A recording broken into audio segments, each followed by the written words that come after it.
নাশকতার পরিকল্পনার সময় নারীসহ ১০ Arakan Rohingya salvation army ARSA সদস্য গ্রেফতার।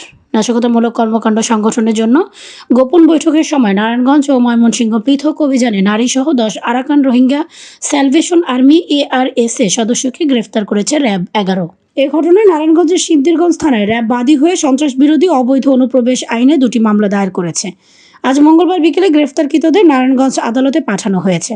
গ্রেপ্তারকৃতরা হলো আরাকান রোহিঙ্গা ARSA সদস্য আতাউল্লাহ আবু আম্মার জুননি ওরফে আতাউল্লাহ, মোস্তাক আহমদ, মনিরুজ্জামান, সলিমুল্লাহ, মোসাম্মদ আসমাউল হোসনা, মোহাম্মদ হাসান, মোহাম্মদ আসমতুল্লাহ, মোহাম্মদ হাসান, মোসাম্মদ শাহিনা ও মোসাম্মদ সেনোয়ারা।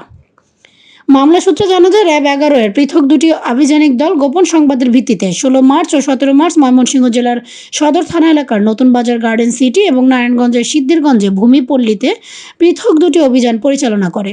এ সময় নাশকতার পরিকল্পনার অভিযোগে ৩ নারীসহ ARSA এর ১০ সদস্যকে আটক করে। মামলা সূত্রে আরও জানা যায় গ্রেফতারকৃতদের কাছ থেকে নগদ ২১,৩৯,১০০ টাকা, একটি চাকু, ধারালো দাঁতযুক্ত একটি স্টিলের মোটা চেইন ও ৪টি হাতঘড়ি উদ্ধার করা হয়।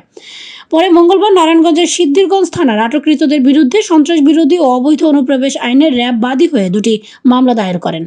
মামলার পর আটককৃতদের গ্রেফতার দেখিয়ে আজ মঙ্গলবার বিকেলে আদালতে প্রেরণ করে সিদ্ধিরগঞ্জ থানা পুলিশ। এ বিষয়ে রাষ্ট্রপক্ষের আইনজীবী পাবলিক প্রসিকিউটর নারী ও শিশু দমন ট্রাইব্যুনাল খোরশেদ মোল্লা জানান, আইনশৃঙ্খলা বাহিনী নারায়ণগঞ্জের সিদ্ধিরগঞ্জের ভূমিপল্লী থেকে ARSA এর একটি গ্রুপকে গ্রেফতার করা হলে তাদের দেয়া তথ্য মতে ময়মনসিংহ হতে অন্যান্যদের গ্রেফতার করা হয়। পরে তাদের বিরুদ্ধে তদন্তকারী কর্মকর্তা ২টি মামলায় আদালতে ১০ দিন করে ২০ দিনের রিমান্ড আবেদন করেন। শুনানি শেষে আদালত ৬ জনকে ২ মামলায় ৫ দিন করে ১০ দিনের রিমান্ড মঞ্জুর করে। নারায়ণগঞ্জ আদালত পুলিশের পরিদর্শক কায়ুম খান জানান, গ্রেফতারকৃতদের বিরুদ্ধে দায়ের করা ২টি মামলায় নারায়ণগঞ্জের সিনিয়র জুডিশিয়াল ম্যাজিস্ট্রেট প্রথম আদালতের বিচারক মোহাম্মদ মঈনুদ্দিন কাদিরের আদালতে হাজির করা হয়। এ সময় শুনানি শেষে গ্রেফতারকৃতদের বিরুদ্ধে ২ মামলায় বিচারক ১০ দিনের রিমান্ড মঞ্জুর করেন।